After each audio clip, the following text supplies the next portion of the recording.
ஓம் சாய்ராம். என் அன்பு குழந்தையே, நாளை அதாவது 29ஆம் தேதி அன்று உனக்கு ஒரு அற்புதம் நடக்கப் போகிறது. இந்த சாயப்பா சொல்வதை கேட்டுவிட்டு சந்தோஷமாக தூங்கு என் செல்லவே. யார் என்ன பேசினாலும் அதை தாங்கிக் கொள்கிற சக்தி உனக்கு உடனே கிடைத்து விடாது. அதுக்கு நம்மளை எல்லோருக்கும் அந்த விஷயத்திலிருந்து வெளியில் வந்து அது என்னன்னு ஆராய்ந்து பார்க்க வேண்டும். முதலில் அக்கம் பக்கத்தில் இருக்கிறவர்களுக்கும் வேண்டியவர்களுக்கும் எல்லாருக்கும் நாம் சொல்லணும். அதாவது வார்த்தைகளை கவனமாக பயன்படுத்துங்கள் என்று, நிதானமாக பயன்படுத்துங்கள் என்று, யாரையும் மனதை புண்படுத்த வேண்டாம் என்று. இதை திரும்ப திரும்ப சொல்லிக்கொண்டே இருந்தால் எல்லோருக்கும் கடவுளுங்கிறது ஒருத்தர் தான் அப்படிங்கிற ஒரு நம்பிக்கை வந்துவிடும் அல்லவா? நான் சொல்வது உனக்கு புரிகிறதா என் செல்லமே? இதைத்தான் உன் மனதார நான் சொல்லிக்கொண்டே இரு என்று சொல்லிக்கொண்டே இருக்கிறேன்.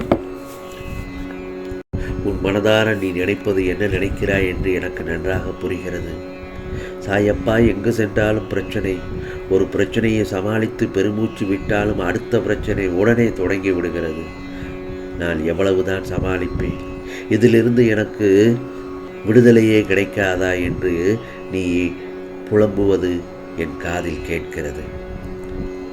நான் ஒன்று சொல்லட்டுமா என் செல்லமே? பிரச்சனைகளே இல்லாத மனிதர்கள் யார் இருக்கிறார்கள் சொல் பார்க்கலாம்.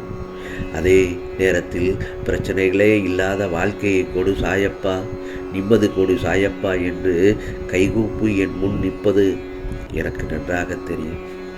நீ எவ்வளவுதான் விரும்பினாலும் தாயின் கருவறையில் வாழ மீண்டும் இடம் பெறப்போவதில்லை.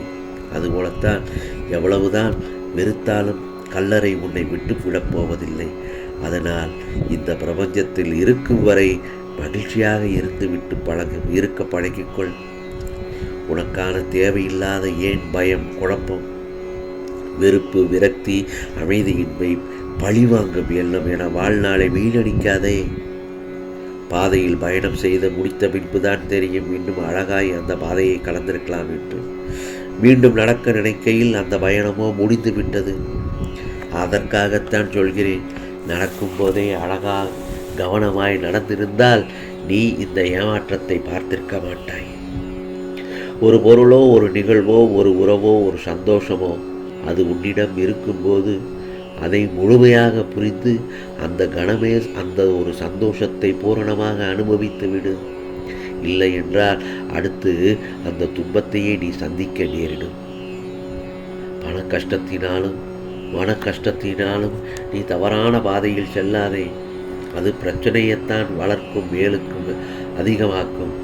ஆகவே நம்பிக்கையுடனும் பொறுமையுடன் இருந்தால் நான் உன் கண்களாயிருப்பேன். எப்படிப்பட்ட பாதுகாப்பில் இருக்கிறாய் என்று நினைத்து சந்தோஷப்படு. அப்படி இருக்கும் பட்சத்தில் நீ வாழ்க்கையில் ஜெயிக்கத்தான் போகிறாய். உனக்கான சந்தோஷங்கள் உன்னை அடுத்தடுத்து தேடி வரத்தான் போகிறது. நீ எங்கே இருந்தாலும் நீ என்னை நினைத்தால் நான் அங்கே இருப்பேன். வாழ்வில் நீ நன்றாக இருப்பாய். இனி நீ எதையெல்லாம் நினைத்தாயோ அதையெல்லாம் நன்றாகத்தான் நடக்கப் போகிறது. ஆகவே எப்போது மகிழ்ச்சியை மட்டுமே மனதில் சேமித்து வை. எப்போது மகிழ்ச்சியாக இருக்க வேண்டும் எனில் மௌனமாக இரு. மௌனமாக இருந்தாலே பிரச்சனைகள் எதுவும் வராது. பகைமையும் தவிர்த்து விடு. உன் சாயப்பாவை வேண்டும் போது உனக்கு பயமே இருக்கக்கூடாது. அன்பால பண்ணு சின்ன சின்ன விஷயங்களைத்தான் நம்மளை கடவுள் அடைய முடியும். கடவுளுக்கு உண்மையான மனசோட அன்போட எப்போ அவரை நினைப்போம் என்று காத்திருப்பார். பெற்ற தாய் தந்தை போல நானும் சாயப்பாவும் கண்ணில் படும் காட்சியெல்லாம் நம் சாயப்பா தான். எது வந்தாலும் எதிர்த்து போராடு, அனைத்து நம்பிக்கை என்று நான் உன்னிடம் சொல்லிக்கொண்டேதான் இருக்கிறேன். வாழ்க்கையில் பொறுப்புடன் நீ பயணிக்க தொடங்கினால் நீ வைரமாக ஜொலிப்பாய் என் செல்லமே. அதே சமயத்தில் நீ அனுபவிக்கும் துயரங்களை பெரிதாக நினைத்தே போராடுகிறாய். அது உன்னை தடங்களாகவே இருக்கிறதே. நான் இங்கு போராடி கொண்டிருக்கிறேன். அதனால்தான் நான் அடிக்கடி கூறுகிறேன், முடிந்தவரை எல்லோருக்கும் நல்லது செய் என்று. எதற்காகவும் பயப்படாதே என்று சொல்கிறேன். முதலில் அதை புரிந்து கொள். நான் சொல்றதை மட்டும் செய். உன்னோடும் உன் குடும்பத்தோடும் இந்த சாயப்பா நான் இருக்கிறேன். இன்பமும் துன்பமும் நிலையில்லாதது. இன்று இருப்பது நாளை மாறிவிடும். எனவே மனம் கலங்காமல் இரு. உனது நலனை விரும்புகிற நான் உனக்கு நன்மை மட்டும்தான் செய்வேன் என்பதில் உறுதியான நம்பிக்கையோடு இருக்க வேண்டும். கவலைப்படாதே என் செல்லவே, உனக்காக நான் இருக்கிறேன். நீ பக்தி செய்தால் என்னிடத்தில் வருவாய். தொண்டு செய்தால் உன்னிடத்தில் இந்த சாயப்பா நிச்சயமாக நான் வருவேன். ஆகவே எந்த ஒரு தருணத்திலும் எந்த ஒரு சூழ்நிலையிலும் இந்த சாயப்பா உன்னை விட்டு விலகவும் மாட்டேன், உன்னை கைவிடவும் மாட்டேன். வேறு எவரையும் உனக்கு தீங்கு செய்ய விடாமல் நான் பார்த்து கொள்கிறேன். இதோ உன் பண கஷ்டத்தையும் மன கஷ்டத்தையும் தீர்த்து வைப்பேன். சோர்ந்து போய்விடாதே. ஏனென்றால் வாழ்க்கை வாழ்வதற்குத்தானே. நீ எனது பிடியில்தான் இருக்கிறாய்.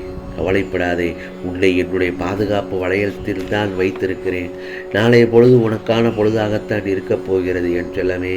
கவலைப்படாமல் இந்த சாயப்பாவுள் ஆசீர்வாதத்தை பெற்றுக்கொண்டு நிம்மதியாக தூங்கு என் செல்லமே. வாழ்க்கையில் நம்பிக்கை மட்டும்தான் வாழ்க்கையே தவிர நம்பிக்கை இல்லாதது வாழ்க்கையே இல்லை. நாளைக்கு இந்த உலகம் இருக்கும் என்று நினைத்தால் இருக்கும், இல்லை என்றால் இல்லை. அப்போ நாம் பார்க்கக்கூடிய பார்வைதான் நம்முடைய நம்பிக்கையை அதிகப்படுத்துகிறது. ஒரு முறை முயற்சி செய்கிறோம், அது முடிவு சாயப்பாவோடது என்பதுதான் நம்முடைய கணிப்பு. சாயப்பா கொடுப்பார் என்ற நம்பிக்கை முதலில் வர வேண்டும். முழுக்க முழுக்க இந்த சாயப்பா என்னுடைய விஷயத்தில் நம்பிக்கை வேண்டும் என்றுதான் நான் சொல்லிக்கொண்டே இருக்கிறேன். நீ என்னுடைய செல்ல குழந்தையை. அப்படி இருக்கும் பட்சத்தில் வாழ்க்கையை யாருக்காகவும் விட்டு கொடுக்காதே. உன் எண்ணத்தையும் விட்டு கொடுக்காதே. என் பார்வை உன் மீது இருந்து கொண்டேதான் இருக்கும். என் மீது நம்பிக்கை கொண்டு உன் பாதையில் வெற்றி நடை போட்டு கொண்டு செல். ஏனென்றால் உன்னுடன் தான் நான் வந்து கொண்டிருக்கிறேன். விழாமல் தடுமாறாமல் நான் பார்த்து கொள்கிறேன். உன்னுள் இருக்கும் கவலைகளை பிறரிடம் சொல்ல வேண்டாம். ஏனென்றால் சிலருக்கு எப்போதும் நீ கஷ்டப்பட்டு கொண்டே இருக்க வேண்டும் என்று நினைக்கும் கேடு நினைப்பவர்களிடம் போய் நீ உன் கவலைகளுக்கு ஆறுதல் தேடுவது போல் ஆகிவிடும். அப்பேற்பட்டவர்கள் உனக்கு முன்பாக உதடுகளில் வருத்தம் தெரிவித்து மனதளவில் நீ படும் துயரங்களை கண்டு மனம் மகிழ்கிறார்கள். இதை நீ கண்கூடாக பார்த்து உணர்ந்திருப்பாய். நான் சொல்வது உண்மைதானே? அப்படி இருக்கும் பட்சத்தில் நீ நிம்மதியாக இன்றைய பொழுதை கழித்து விட்டாய். நிம்மதியாக தூங்கு. உனக்கானது நாளைய பொழுது நல்ல பொழுதாக விடியப் போகிறது. நல்லதொரு அற்புதங்கள் நடக்கப் போகிறது. ஆகவே உனக்கானதெல்லாம் நிச்சயமாக நல்லதே நடக்கும், நல்லதே நடக்கும். ஓம் சாய்ராம், ஓம் சாய்ராம். ராம்ஜி அருள் கிடைக்கட்டும்.